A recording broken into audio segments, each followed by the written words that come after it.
Ready to go? Yes. Yeah, brilliant. Yes. Okay, Yeah. tell me some now. Gareth, can you tell us why conceiving the story of the Ghoul and what inspired it? And why did you go down the dark thriller route as opposed to the comedy genre, which you were perhaps better known for? Well, I'd been knocking around in comedy for a while and thought, it was just time to try something a bit more serious. This was just the idea I had, basically.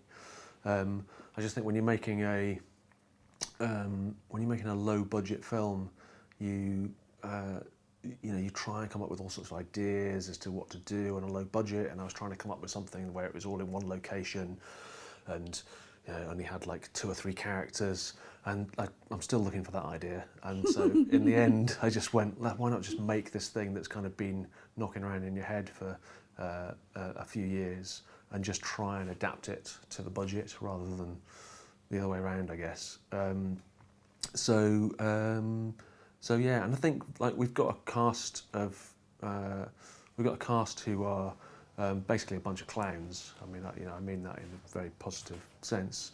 They're all recovering comedians, and when you get a cast of people who are perhaps known for comedy, and get them doing serious roles, you just get all sorts of interesting effects. Basically, for one thing, it's not a film with like a ton of jokes in it, but it is quite funny at times because the cast are quite amusing and droll anyway. And if you take someone like Tom Meaton, who's, let's be honest, known for getting his balls out and leaping about in a leotard. He's not a porn star, though. For those who might not know who he is.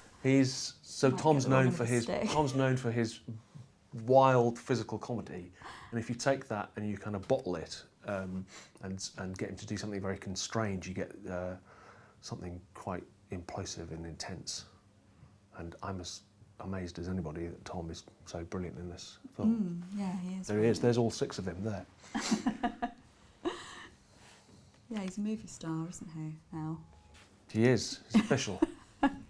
He's so big he couldn't even come to these interviews. No, he was like, I'm in my condo in LA. I'm just very, very busy. Perfect. The film includes a lot of actors perhaps better known for comedic roles, as you mentioned. Was this a conscious decision to cast in this way, and do you think it brings a different kind of nuance to the Ghoul's psychological thrills? What do you think about the cast of comedians in this film? Well, I, like Gareth, enjoy using comic actors because I think my theory about it is that a lot of comedians have got a kind of survival instinct where they cannot die on stage or when they're being filmed. They have to be interesting to hold your attention. It sort of gives you some survival mechanisms being on stage, and when you carry that through to drama, it still sticks, and I think it means people give kind of really interesting performances. And when I think about my sort of favourite actors, or people that I really like Jack Nicholson, for example, amongst many others, they've got a very strong personality actually, and it's contrary to that kind of slightly vacant the idea that they character. disappear. Yeah, and a lot of horror actually is like that. The character is supposed to be like an everyman or an everywoman. They're just a vessel for you to put your feelings into.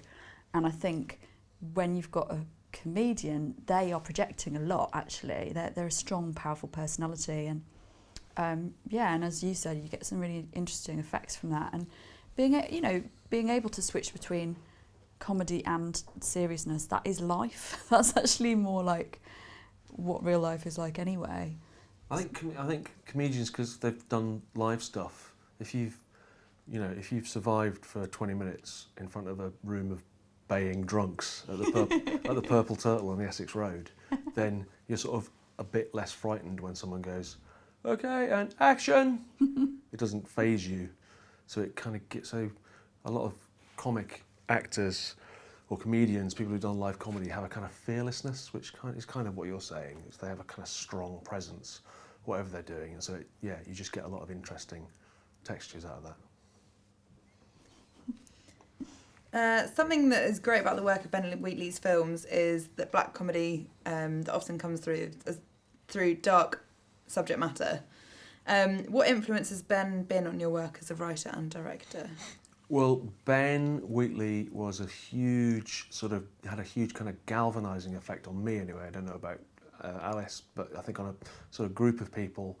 I was in a film of Ben's called Down Terrace. If you pay close attention, I'm in it. And it was made for, kind of a fag and a fiver, tuppence halfpenny. And because I was in it, I was able to sort of watch how it was done, but more than that, just kind of be inspired, and sort of it gave me a kind of kick up the arse to say, when you've got a small amount of money, there's no reason why you shouldn't go and do something like this yourself. And since then, Ben's gone on to make, amazing films, but it was that first film for me that that showed me how, to a certain extent, but also sort of just made me think, I should have a go at this when I get a chance.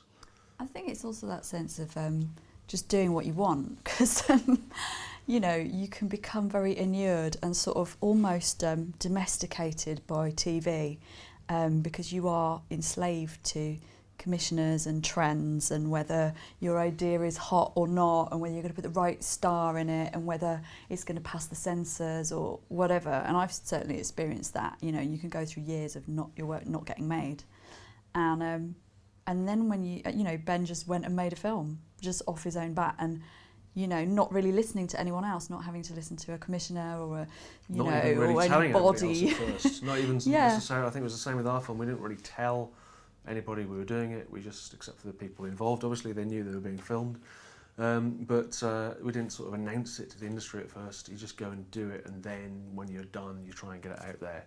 And I think like myself and Alice Lowe, who's sitting here, and Steve Oram, and a sort of he's down there, and a kind of a bunch of people have sort of taken that kind of punk ethos and kind of run with it and made a completely different films, but with the same sort of underlying ethos of let's just get on with it.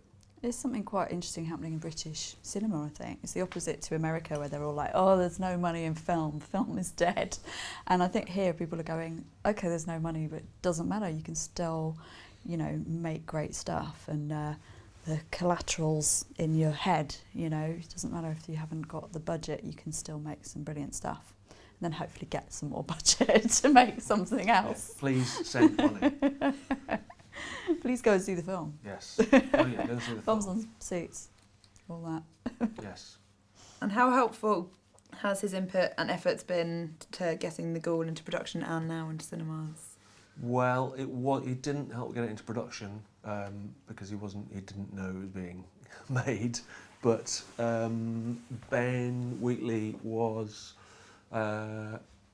He kind of gave notes towards the end of the edit, so mostly on what to cut. And when Ben Wheatley tells you to cut something from your movie, you probably should take notice. But Ben's got a great eye for. Get rid of Alice Lowe. Yeah, he told me to get rid of Alice Lowe. So there was a lot more Alice Lowe, to be honest. Cut as much as we could. It was basically a film about me. Yeah. Just roaming through meadows in slow motion. But we cut it all out. All of that. Get rid of it. You don't need it. You just don't need it. What's that all about? So I was just filming Alice in secret. So he's got that kind of editor's eye, a very ruthless eye for what to cut. And then having his name attached to the film helped us get it out into the world, basically, and get us into film festivals and get it to where we are now. Yeah, and I think, in addition to all of that, I think as well, like, the film is really unusual. It's kind of quite hard to describe what it is. And I think when you have a film like that, you do need someone telling you that it's good in some ways, which sounds a bit silly, but it can be very Emperor's New Clothes. There can be films that are absolutely brilliant that don't get out there and they don't survive, and you can dig up old cult films that you're like, why did no one like this at the time? And it was just they had bad luck. And sometimes you just need that sort of guardian angel kind of presence, like an exec or someone attached to it who gets out there and promotes it and says, look, this is really worth seeing, this is something special. And I think that's probably true with the Ghoul, isn't it? Totally. I think Ben and Andy Stark, his producer, just kind of gave us that confidence. We would phone Andy up and ask him questions, and it was kind of just people saying, yeah, you're okay, you're not completely wasting your time. Perfect. Thank you very much. Thank you.